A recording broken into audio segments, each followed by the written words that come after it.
Following is a production of DallasCowboys.com and the Dallas Cowboys Football Club. How about them Cowboys? Yeah! Go Cowboys!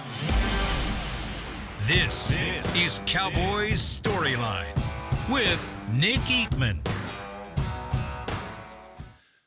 What's up? Good morning, everyone. Welcome to Cowboys StoryLine. I am Nick Eatman. It is Wednesday, October the 9th, right in the middle of the week. Cowboys getting ready to face the Detroit Lions. And it's going to be a game. There's no doubt about it. Cowboys are 3-2. They've won 2 straight, but they have not won at home yet. AT&T Stadium, they're 0-2. If you go back to last year's playoff loss, they now lost 3 in a row after having, I think it was, 16 straight at home. And that certainly flipped the other way. Let's see if the Cowboys can get their first win. It certainly won't be easy against a Lions team that not only are they a better team than they've been in years past, and they're fresh. They're also probably pissed off about last year's game, and I still feel like Dan Campbell and them are going to hold a grudge on that one. So it should be to see if the Cowboys can handle it. They got their own issues going on, but maybe they'll be up for the challenge. All right, 888-855-2297. That is the number to call. Want to hear from you guys. Let's see if we can kind of get this thing going early. Right now, let's go to the phone lines. We got Chuck D, Bridge City, Texas. Start us off, Chuck. What's up, Nick? Hey, Chuck. Hey, being a UT fan, and it's being the Red River Week, I just want to give a shout-out to DeMarvion. I think he did good. Even Collinsworth on the broadcast talked about him, how quick he was, and he was one of those young players that you just see flying around. What about Guyton? Are you going to do a shout-out to Guyton? No. CD? Yeah. No, yeah, they don't get shout-outs this week. Okay. Well, I'm kidding. I'm on the orange side of that battle, so I know. Yeah, that's. Yeah, and I would imagine. I would imagine it's going to be a very orangey game there, but who knows? You never know how those games go. All right. Yeah. I think with these young defensive guys, I think we got a shot against the Lions, and we'll get this winning streak going at home. And that's all I got, Nick. Thanks. All right. Thank you, Chuck. If you're not from the area here, and we get callers all over the place, but it's. You have to be living under a rock to know, to not hear about, Texas OU Texas, however you want to say it, the Cotton Bowl in Dallas, but it's one of the best. It's one of the best rivalries in the country, and just play it right here at the state fair, going on, and just split right down the middle, orange, red. It's really a quite an event, and I've been once. I'd like to go again, but when I went, there was some young freshman named Adrian Peterson running the ball. That's how long ago it's been for me, but still, great atmosphere, and I'm sure we'll hear something in the locker room this week from Overshone and CD and Guyton, and I'm probably missing somebody there, or Texas and Oklahoma. All right, let's go to Jeremy in Salt Lake City, Utah. Hey, Nick, what's going on, man? How are you? I am great, actually. My daughter actually goes to OU, so, nice. I'm kind of a boomer sooner now, but, I liked him growing up, but it's kind of cool. But, yeah, she's there, and she'll be there for the game. So I might be saying the same thing next year. I might be saying the same thing. Who knows? That's pretty cool. Right on, man. Will be, yeah. So what do you got? Well, I'm just well, first of all, I had a couple days to work off the hangover from Sunday night, man. That's the one thing I don't think anybody else discussed. I know you guys probably didn't get in until 4 or 5 in the morning. Yeah. 5. I had a bit of a party at my house, and of course it went into the wee hours with the game being so late. So it's taken me a couple days to recover. But what a game! Our running game, I think, finally found a little spark there. And I don't necessarily think it's just because it's Rico, and then they've talked about it on a few of the other shows. I know you talked about it too. Is you got it? That's one thing I've been watching football since I was a little kid, and especially backs like Zeke. You need to give them a good 10 carries before, before the rhythm starts kicking in with the running game. And that's where I think, we could show a little more courage. Obviously, when the run isn't there, it isn't there. But I just kind of want your thoughts on that. And then the other thing I wanted to talk to you about was you'd mentioned like a moment before the game where you had with Snoop the other day. And I'd noticed one the week before with Post Malone where you were standing there and he was signing an autograph for, I think, a little kid. It was a really cool moment. He was wearing his Brandon Aubrey jersey. Yeah. And I just thought that was kind of cool, and maybe you can tell us what was going on there. Yeah. But I'm going to hang up. Love you guys. Appreciate you having me on, and go Cowboys. All right. Thanks, Jeremy. Sounds like you're still recovering from the game. That was awesome.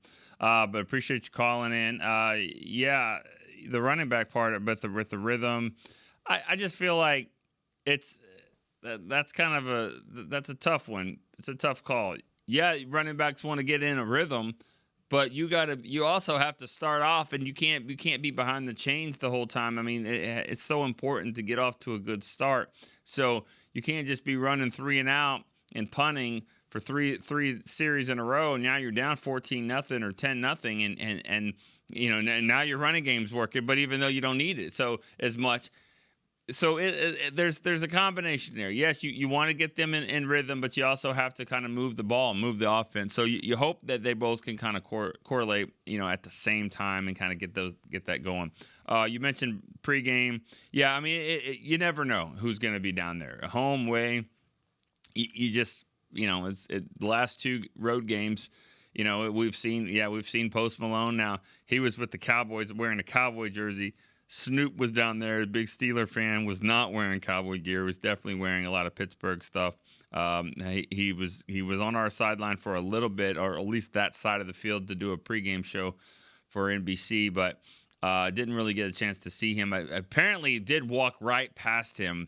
We did when we were walking up to the press box, and I just missed him. And I was really mad about that for a while. Still kind of mad about that because Snoop, and then the week before that, or maybe 2 weeks before that, I think it was the Ravens game or the Saints game, one of those two, Mike Tyson's down there, and I'm still wish I would have got a photo with him. But now, we're talking about, legendary people now. Now Post Malone, he's kind of come on the scene the last few years, of course, but Mike Tyson, Snoop Dogg, those would be ones that I wish I would have got a photo with. But then again, I don't like to be that guy. So if it works, it works. That's why I like to just see if they come onto the podcast.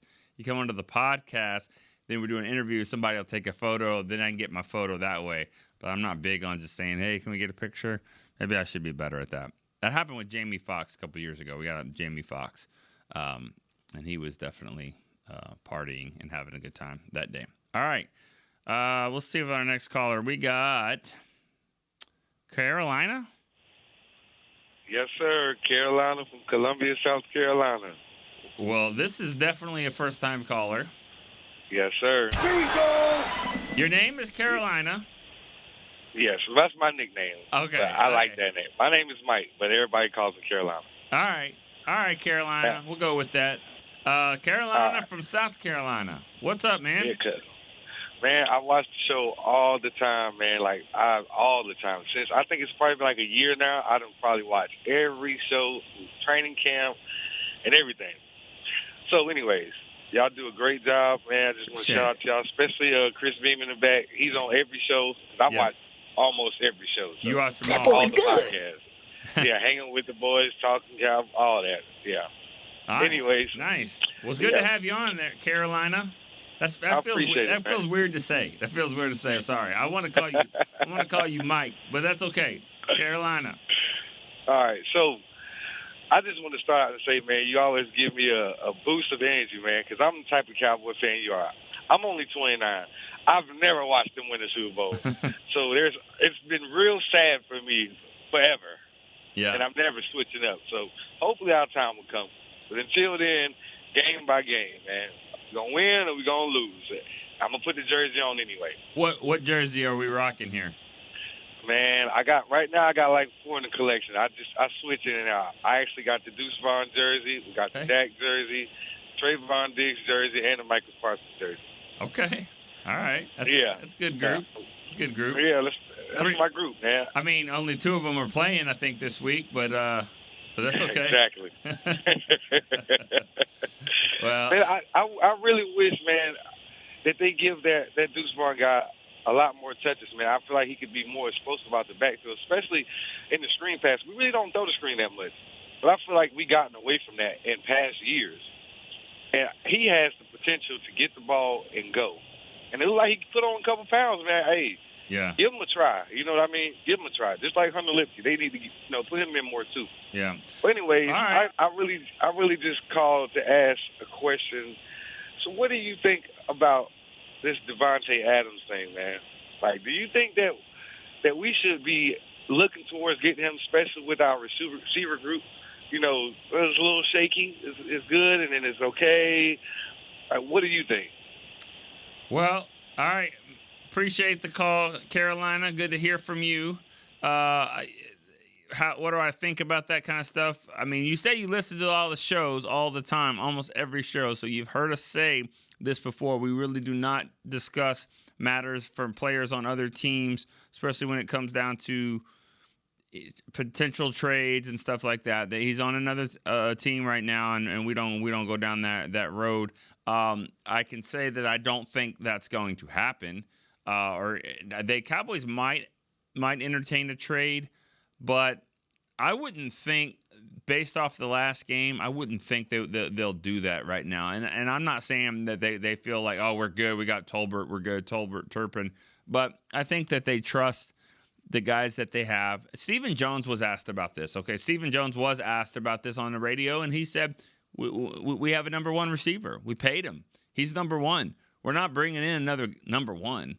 And that's basically what you have to do. So I just don't see that happening. Do they make a trade and add somebody else that they think could help them this year and maybe in future years?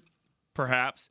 But it won't be at that caliber. So that's kind of what I think about that. I don't really think that's going to be a thing. And I do think they feel much better about the receiver position now than they did just a few days ago. And Tolbert's game helps. Turpin's game helps. I think that they want to see Ryan Flanoy and they want to see Jalen Brooks. But, you know, they paid their quarterback and their receiver.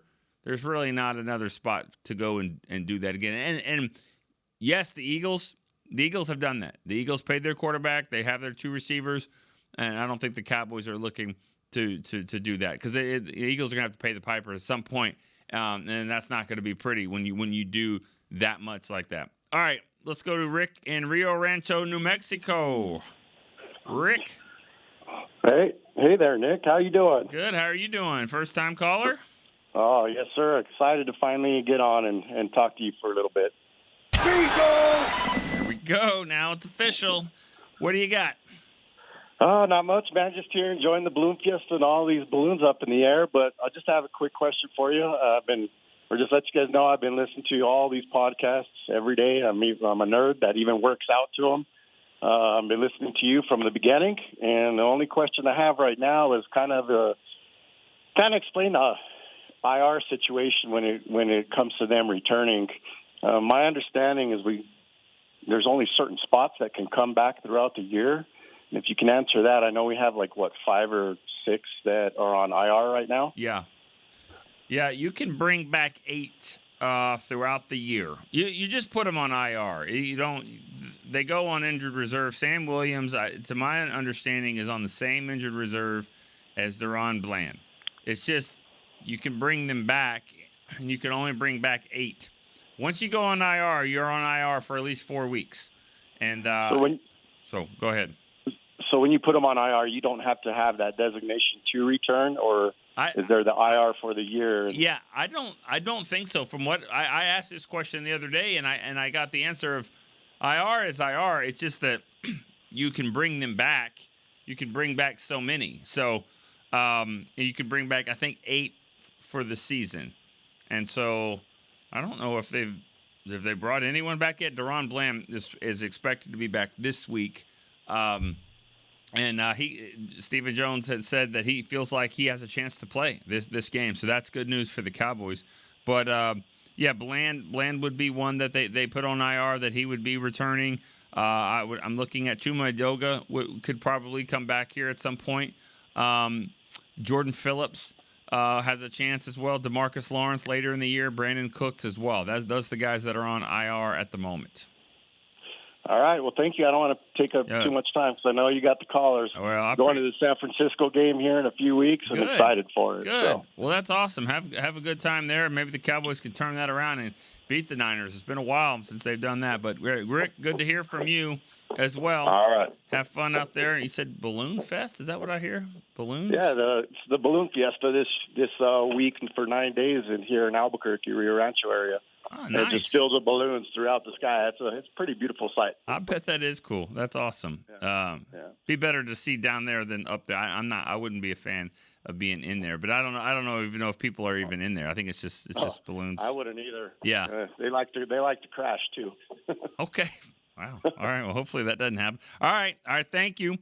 All right. That's Rick in Rio Rancho. Now this is back-to-back Rios, all right? I bet no one's ever done this. Back-to-back. Fifth caller now is Bob in Rio Grande Valley. Bob. Good morning, Nick. How you doing, buddy? Good morning. How are you? Oh, I'm better. I haven't got in the last couple of days. I've had some issues with my lower back, and been under some medical care, and it's kind of under the weather. But I have listened to your shows. Well, appreciate that. And first of all, I'm very appreciative of the way that Cowboys played Sunday night. I watched all of it, including the rain delay. And one of the things that I come away from that game with is this. And with everybody keeps talking about going out and getting this player or going out and getting that player. I think we have enough people on our team right now with enough talent that we can get through these injuries and whatever. And if we win this game of Sunday, great. If we don't, we're still 3-3. That's where I predicted we would be at this point in the season. I think that we've got a real chance with the talent that we have on our roster to make a deep run into the playoffs. What do you think? Yeah, I think they do. I think we saw. Thanks for the call, Bob. Hope you get to feeling better. Thanks for chiming in, though. I do think this is one of those teams that has enough talent to get by. But I think it's going to be one of those seasons where there's going to be games like this where, Dak jumped on the fumble, saved the day, that they win it on the next play. There's going to be a game where that just doesn't happen, where they have a chance to win and this one play. I mean, they're coming down to one play or another. You can say the Giants were throwing a Hail Mary to try to win the game. I mean, they were down, 5 in that game. So if they had just a little bit more time, maybe they could have done that.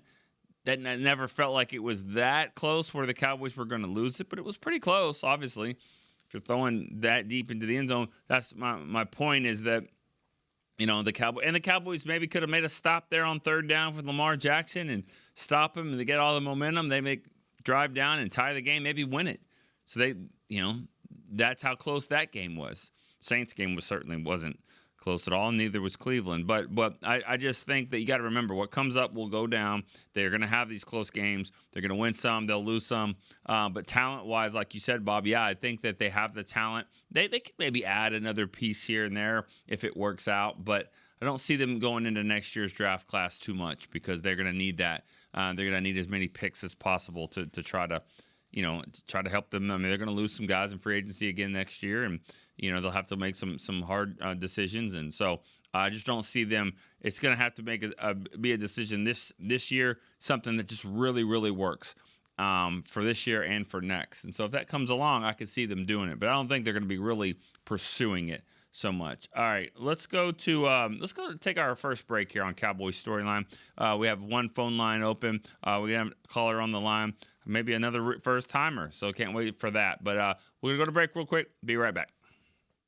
Cowboys fans, when it comes to navigating the ever-changing world of tax, your business needs a partner it can trust to tackle even your biggest tax challenges. Ryan is the largest firm in the world dedicated exclusively to business taxes. Our team of tax professionals has local expertise in all areas of tax and can help you uncover savings opportunities you didn't know you had. Learn more about how Ryan can improve your overall corporate tax performance by visiting Ryan.com. Ryan, the official tax partner of the Dallas Cowboys.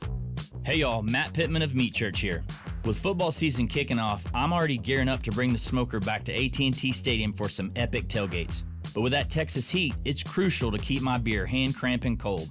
That's where Yeti's insulated Colster can cooler comes in clutch. This year, you can even get them with the iconic star engraved on the side. Licensed Yeti Cowboys gear is now available at Stadium Pro Shops, concessions, and on Yeti.com. Check it out today. Yeti, official cooler and drinkware of the Dallas Cowboys. We got big personalities. We got big hair, big belt buckles. We got fans all across this big state and enemies in every other one. We even got a big star on the 50-yard line. Smirnoff knows football is a we thing, an experience that is best enjoyed together. With good drinks and good folks home or away, we rally together. We cry together. And we always rally cry together because, most of all, we got big love for them boys. Smirnoff, we do game days. Please drink responsibly. Back to Cowboys Storyline. Celebrate the best of the autumn season with Wrangler Fall Fest at the Star in Frisco. Join us on Saturday, October the 19th for a full day of fall fun for the entire family. Enjoy live country music, hang out in the beer garden. There's going to be games. There's going to be photo opportunities. A lot of good stuff there. Shopping, admission, and parking is free. Visit thestardistrict.com for more information. All right, back here to Cowboys Storyline. Got a couple of callers already on the line here, so let's go to it. We have Chad. He's in Dallas. Chad, what's up, man? Hey, how you doing, Nick? Good. How are you, man? I'm doing well. So I wanted to bring up, obviously, there's a couple of issues with the Cowboys this season. Hold on, Chad. Exactly. Hold on, Chad. Oh, my bad. Yeah, I mean, we got first-time caller. We got to let Dak. There we go. All right. All right. I like it though. I like your focus. You're ready to jump in there. Sorry. We got to no, got to do that. All right. So, go ahead, Chad. Obviously, there's a couple of issues, and I feel like one of them that's staring us all in the face is CeeDee Lamb's uninvolvement in offense so far this year. Obviously, he broke a single-season franchise record for receptions and targets last year, and this year hasn't been near the same production. And he's been somewhat like, I feel like we've seen him kind of quit on the offense a little bit when we're down, like it was in the Saints game and all that. But I feel like I just want to ask, how do you think Brian Schottenheimer can kind of re-involve CeeDee Lamb, and if you think that'll be something that we see more post-by, or if we might see even coming up in the Lions game? But I feel like as the Cowboys, as the offense, it has to run through him. I mean, we're paying him $34 a year, and he's, in my opinion, the number one route runner in the league, top 2 to 3 receiver in the league, and we just haven't seen the same production that we're used to seeing from him. So how do you feel we can get him re-involved in the offense? Yeah, I think that's a great question. Do you have another one, or is that it? No, that's really it. Okay. Chad, good to hear from you. Good question, and a topic that is important to the success of this team. There's no doubt about it that Chad is right on the money here about CeeDee. Because CeeDee, when you pay the guy that kind of money, I mean, he's your number one. He's going to be the focus of the offense. He's the focus of the defense, clearly. And so if it's not him, then who? And that's if Tolbert, Turpin, these guys can step up. Jake Ferguson, I think, also is ready, to kind of take on that bigger role as well. He's really coming into his own. But even through all that, those guys did well last year. Cooks had a nice second half of the season. Ferguson had a great season as well, and CeeDee still set the records. So it's not just the other guys. They're going to have to continue to be on the same page. There's just been too many times this year where they haven't been. And we saw that more 2 years ago. I felt like Dak and CeeDee were not on the same page at times, throwing interceptions there before the half. That happened 2 years ago. Of course, that happened in Pittsburgh just the other day as well. The more concerning thing is the second half. I mean, he has 4 catches for 25 yards in 5 games of the second half. I mean, that's 10 quarters, 4 catches for 25 yards, and his games have been relatively close. I mean, the Saints game wasn't close, but Baltimore, they rallied back in that game, and everybody was catching a pass except for CeeDee. CeeDee really wasn't a part of that comeback. He was out there, just wasn't a part of that. So it's a combination of how teams are covering him, trying to maybe take him out of the game, especially in the second half. They're scheming things for him early. You can tell that they kind of force the ball to him, and he makes catches, he makes plays, and he's had some touchdowns where he's kind of, he's had to make this play on his own. The 2 long touchdowns he's had, both of them were relatively shorter passes that he had to make the move. So it's a combination. I think the Cowboys have to get better at getting him open. Him and Dak have to get on the same page, and I think as the games go on, I think you're going to see him continue to heat up. He still has at least 4 catches in every game, but he does not have a 100-yard game yet. So they're going to need that for sure out of him. All right, let's keep it going. We've got Steve in New York is next. Steve? Hey, what's up, Hal? How you doing? Good. How are you doing? Good. Heading down to see the game Sunday. Looking forward to that. Oh, cool. Well, good. Yeah. It should be a great atmosphere. I bet it will be intense. It always is. It always is. I always tell everybody, being up in New York my whole life, after going to AT&T, I never go to this place up here in Jersey. I just can't. Yeah. I just can't. It's different. I just wanted to chime in real quick, and I got a trivia for you because I didn't talk to you after the game.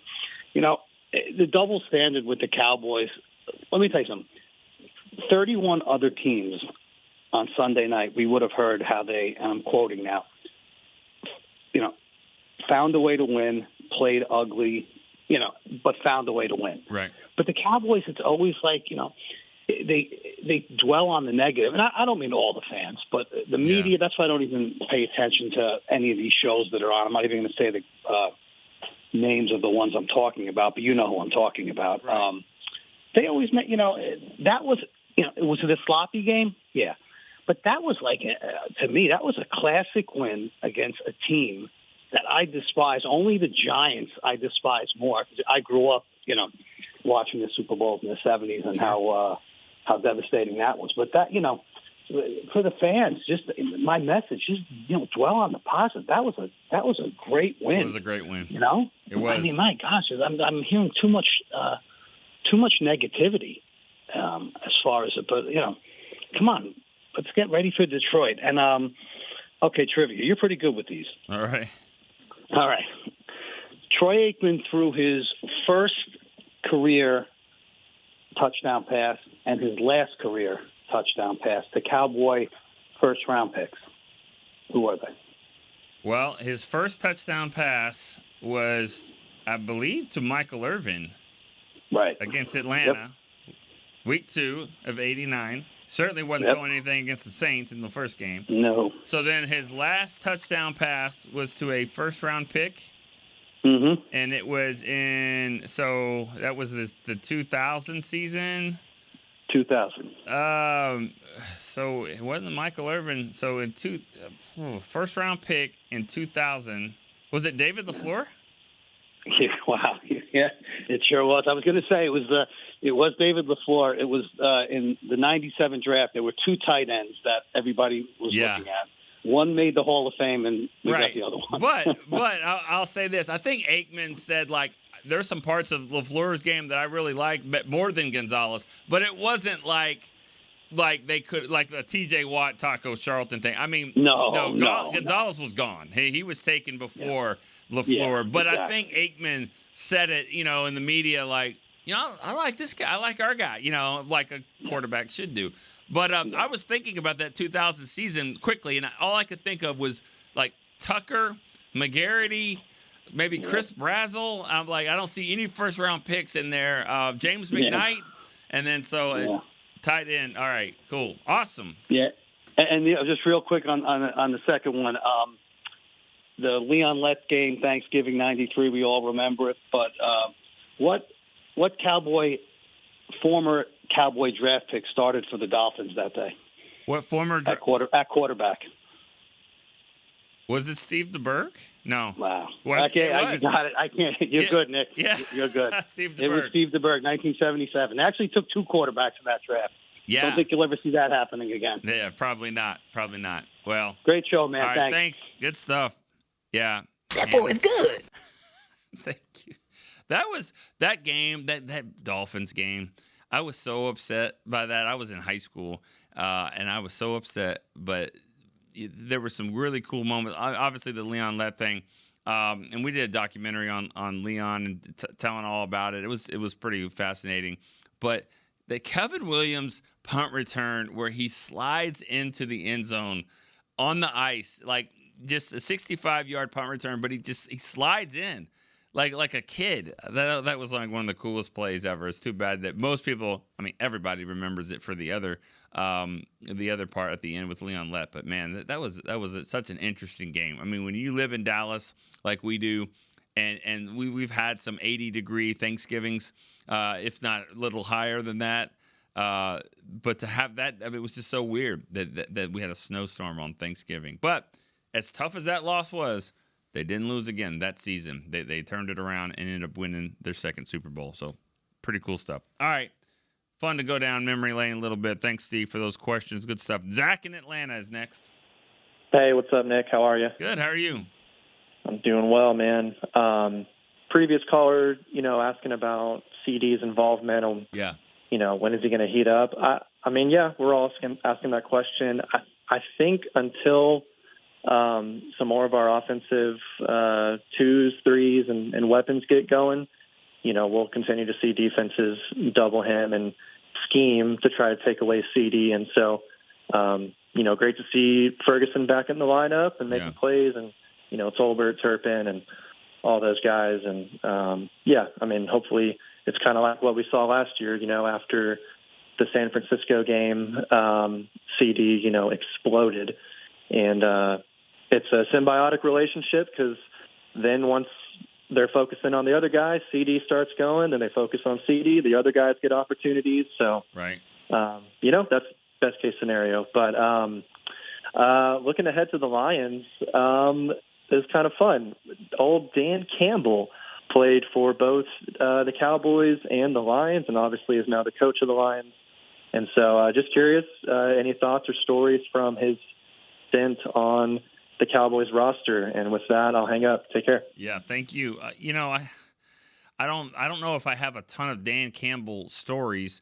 I do know he's a trivia question. He's the answer to the trivia question on what's the only tight end, I guess, to start over Jason Witten in Witten's 16, 17 years here, because he started all those games, and it was Dan Campbell. Dan Campbell started actually a game or two that season before Witten got in there. So Dan, he's just like he is as a player. As a coach. He's a straight shooter. He tells you just like it is. I do remember doing some interviews with him. I think even after he was done with the Cowboys. He was performing. He was working out at Michael Johnson's Performance Center, and there was a couple of draft picks. That might have been the year that McFadden and Felix Jones were there. Getting ready for the draft. I wasn't freaking out at all about McFadden and Felix there. Both one of them going to one of them going to the Cowboys at one point, and then McFadden later at another time. But I do remember Dan Campbell being there, working out, rehabbing an injury, and talking to us for a little bit. And he's just always been a really, really good guy. I don't have a ton of stories there, but it's I pull for him. If you can, I enjoyed. Who he is as a person, as a coach. He's tough. I think he's got his teams playing well. He was just like in the movie with Kevin Costner. What's the movie? Tin Cup. That's the way he was. Where he was like, ball. Just I know I've hit in the water 5 times, but give it to me again. Just like I'm going to keep going for 2. We keep missing it. I'm going to keep going for 2. We're going to try to win. I like that. It's a little bit, it can be frustrating if you're a fan, but I think, that's the way he coaches, and he's hard-nosed, and he's got his team playing well, and he's got his team probably coming in here pissed off this week. All right, let's go to Rob in Vegas before we go break. Rob, what's up, man? Hey, Nick. How you doing? I'm good. How are you? Good. Getting ready for hockey to start tonight, so this is a great time of the year for me. Hockey. The Golden Knights out there? Golden Knights, baby. They're awesome. It's amazing how this town. I mean, it's 8 years now. Yeah, it's hockey. It's baseball's coming. Of course, the Raiders. Wow, it was like there was nothing to do in Vegas, But now there's things to do. There's football, right? Yeah, I've been here 35 years. Never expected professional sports here because of the gambling. But once the Golden Knights came and they were so successful, and then everybody said, well, let's go. And now the Raiders, and now we're getting the A's. They just blew up the Tropicana to build the stadium, which the baseball stadium's could be right on a strip, which I'm shocked. But, Vegas is turning into a sports town. The Cowboys play there next year. I believe they will play a regular season game at Vegas next year. That'd be awesome because Raider Stadium is a good place to watch a football game. Yeah. Everybody's talking about CD, and listen, I like CD. I think he's a great wide receiver. I wish he had more Michael Irvin in him because he does check out of games, and I think the Green Bay playoff game when they got physical with him, he doesn't like that. And if you notice, the Saints did it. Baltimore he did just, it, yeah, he just doesn't like it. But he needs. I wish he had a little more dog in him. I think to fix this team, you have to fix the offensive line. I think if they're smart, we talked about it. You leave Smith at left tackle. We've seen Dak struggle year after year when he doesn't trust his back. I think if he buys a little more time, I just think it makes him more comfortable because we need Dak to be better or as good as he was last year because the defense is not. And Dak has to carry this team. If they could make one upgrade, and I think it's the only upgrade they really need, is defensive line. They need a pass rusher besides Micah Parsons that threatens the quarterback. And we just don't have that. And you see teams just beating down on Micah. Yeah. But I think that's it. Fix that offensive line. Keep Smith at left tackle. Unfortunately, from what I'm hearing, I don't think they're going to, which I just don't get. And I think this team could take off. Yes, we talked about scheming. This team has a hard time scheming players open. They just don't like to do it. But I would love to see CD running crossing plays where he gets the ball on the run, where I see a lot of these wide receivers do, and because he's great after the catch. And the Detroit game is going to be tough. I mean, they do what we're not good at. We struggle against teams that could run the ball and then play action pass with a good quarterback. Yeah. So we're going to have to score in the 30s, and that's the only way we have a chance of winning. This offense needs to carry this team because the defense is going to struggle, I feel, in this game. I agree they will. Thank you, Rob. A lot of stuff there. I think CD has dog in him. I do. You compared him. He's not Michael Irvin. He's not Michael Irvin physically. You know what I mean? As much as Michael Irvin would. Cornerbacks weren't beating up on Michael Irvin. He was beating up on them. Deion Sanders, he was great against everyone else. He was not great against Michael Irvin. And Michael Irvin, I thought, won those battles, and he's the best cornerback of all time. So that's a tough comparison. I don't think CD is built that way, so people are going to beat up on him. Yeah, that's the way to do it because he's not as physical. They're going to have – the Cowboys got to do better at putting him in motion, stacking him up off the line a little bit, giving him more of a free release. They got to be better at that. For your left tackle comment, I just feel like they think this is our guy. We drafted him in the first round. He's got to get better. Right now, he's got to figure out where to put his hands. He's getting too many holding calls. He's thinking too much. He's got to get better. They're not going to bench him right now for this team, for this season. Not right now. I don't think TJ Bass gives them that much more at left guard with Tyler Smith at left tackle. I still feel like they're gonna roll with Tyler Guyton. They don't want to lose him mentally, and let's just see if he gets better. These guys will get better. They all get better at time. Tyler Smith struggled a little bit early on too, but especially with penalties.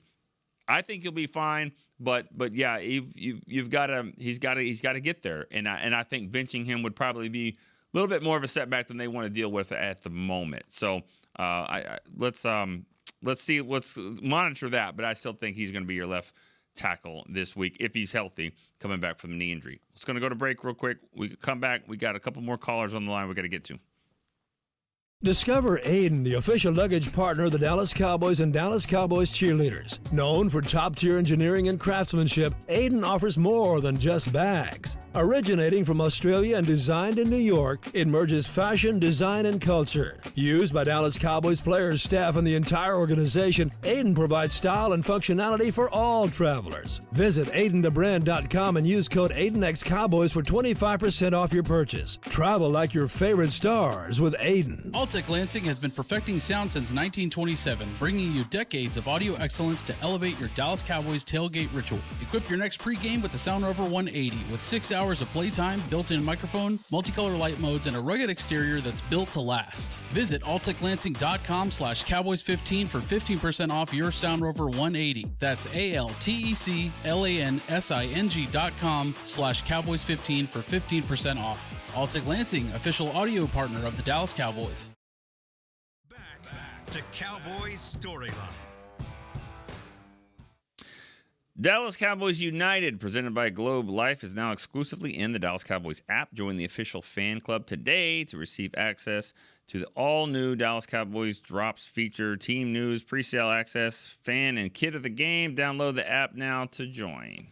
All right, back here on Cowboys Storyline. Got a few more callers on the line we're going to try to get to here. Let's go to another first-time caller. We got Marty. He's in Albuquerque, New Mexico. Marty, what's up?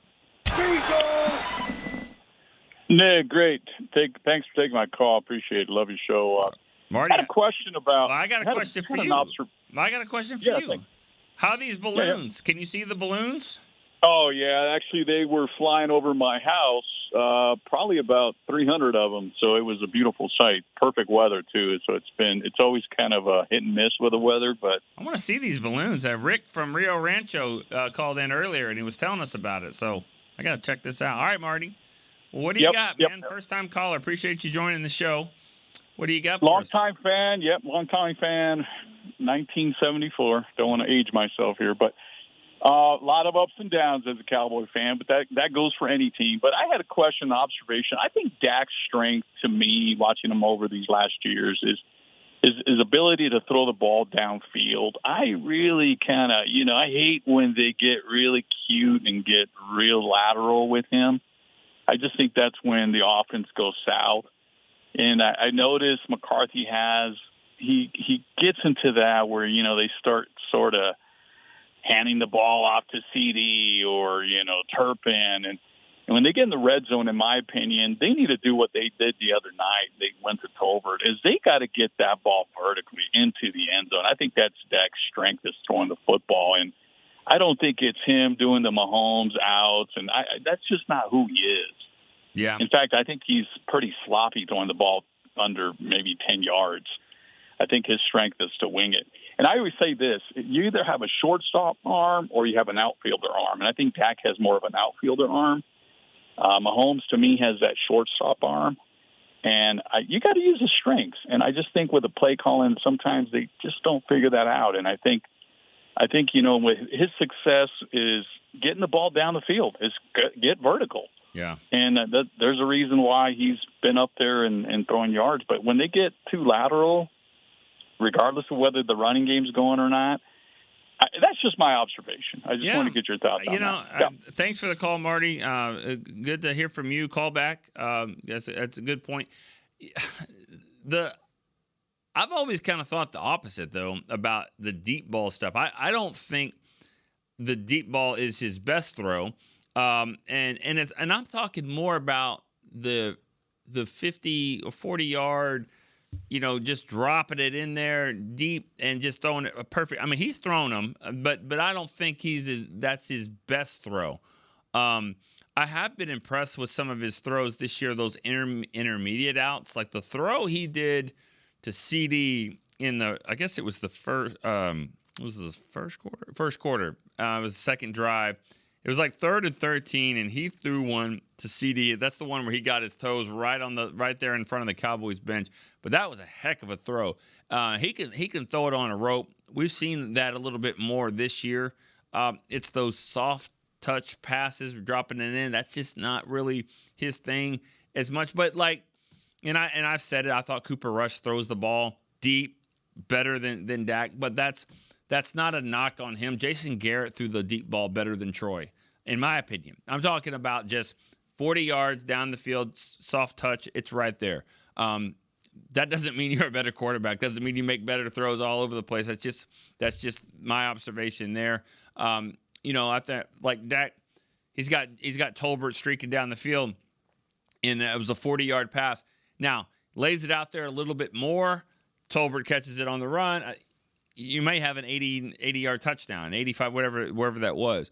But at the same time, you overthrow him, and then you got nothing. So you want to make sure he catches it. That's always kind of the fine line with those deep balls right there. Number one is for him to catch it. He's out there. He's open.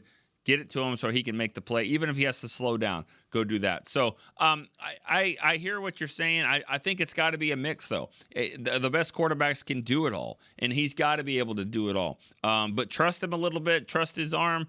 Yeah, I think they could do that and go down the field. They're going to have to go down the field more. So to your point, I think we're going to see it. We're going to see him do that more. We saw it in that game. Turpin, Tolbert, you'll see some from CeeDee. I think the defenders are just sitting on these early routes and these quick outs, the stops, the comeback curls. They're sitting on it. You have to kind of start throwing the ball deep, and I think we'll see that. All right, good call, Marty. Let's go to Gavin in Oklahoma City. Hey, Nick. I kind of told you a fib yesterday. I said I wouldn't call again this week, but here I am. I guess I'm just a real storyliner now. There you go. But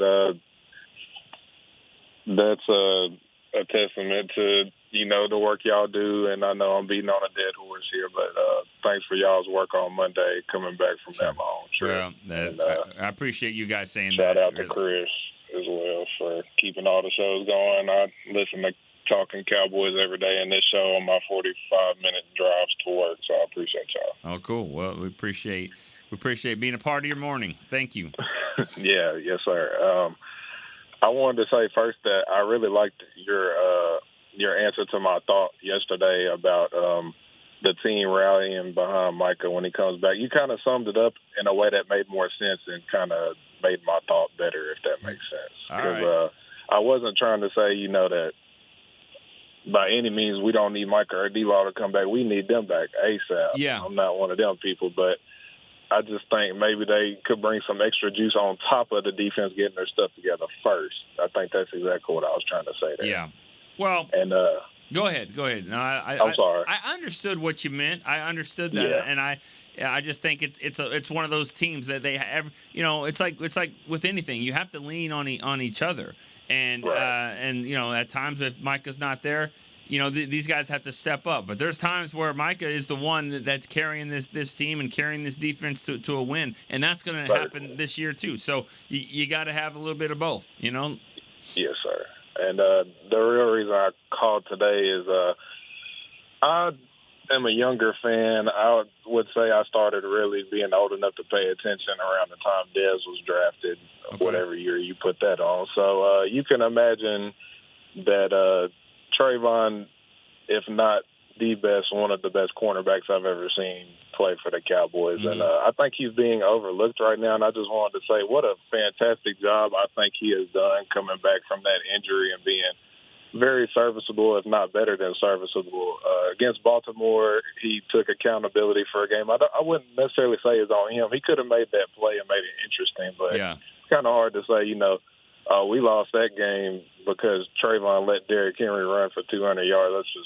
That's just unreal. You know what I'm saying. Right. But I think he stepped up big against New York, even though Malik had a good game. I think at the end of the game he made some really good plays on the boundary, and I think he was barely targeted in the Pittsburgh game, and I think he did a great job in coverage, and I just wanted to hear your thoughts on Trevon's performance coming back from that injury. Thanks for taking my call. All right. Thanks, Gavin. Yeah, when you first said it and you said he's overlooked, and I was like, well, is he really? But once you kept finishing your point, I think you're right. He has been, and his performance coming back from injury has been overlooked. I mean, because he had a torn ACL.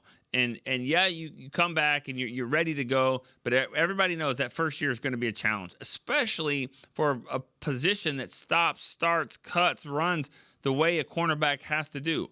And for him to come and play all the games that he's played, not only that, but DaRon Bland not there on the other side. They've started 3 cornerbacks on the other side of the field, and one of them was a rookie, Kalen Carson. He started 3 games.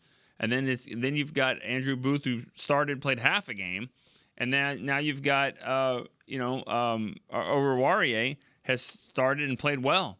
But and it's not like they are getting picked on to the point where, well, of course, they don't throw at Trevon, they just throw it at these guys. Those guys have held their own too. So overall, the cornerbacks have done a good job. But Trevon has kind of had to take on the best player. He's traveled at times, and he's done a really, really good job. And so I give him a lot of credit for what he's done and coming back and playing the way he is. But he might have some help this week in DaRon Bland. DaRon Bland is supposed to come back and play. He may not play the entire game, so it'll be interesting to see what they do there. But more than anything, he's another playmaker on defense. He gets the ball in his hands. He gets interceptions. We've seen that. Sometimes he takes it all the way to the house. We've seen that a few times. Hopefully they can have that element back. They're going to need it against the Lions and a really good offense that they've got there. Guys, great calls today. I think we had 4 first-time callers. We had 2 that are sitting there in Albuquerque area watching the balloons. Got to check that out. But still, great stuff. Good to hear from you guys today, and can't wait to do it again tomorrow. So, for Chris Beam, I'm Nick Eatman. We will see you tomorrow on Cowboys Storyline. This has been a production of DallasCowboys.com and the Dallas Cowboys Football Club. How about this, Cowboys?